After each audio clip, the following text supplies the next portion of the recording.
Creating a booking website on Squarespace is an effective way to manage appointments and reservations. Here's a step-by-step guide to get started. Sign into Squarespace. Log into your Squarespace account or create a new one if you don't have an existing account. Choose a template. Select a template suitable for a booking or service-based business.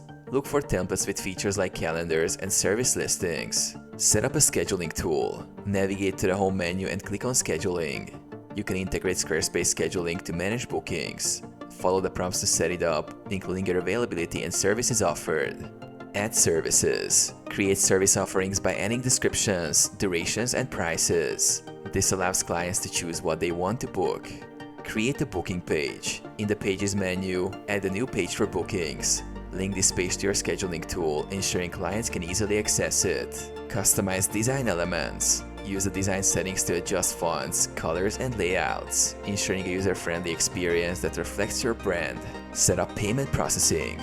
Enable payment processing to accept deposits or full payments through Stripe or PayPal. Publish your website. Once everything is set up, review your site and publish it to make it live.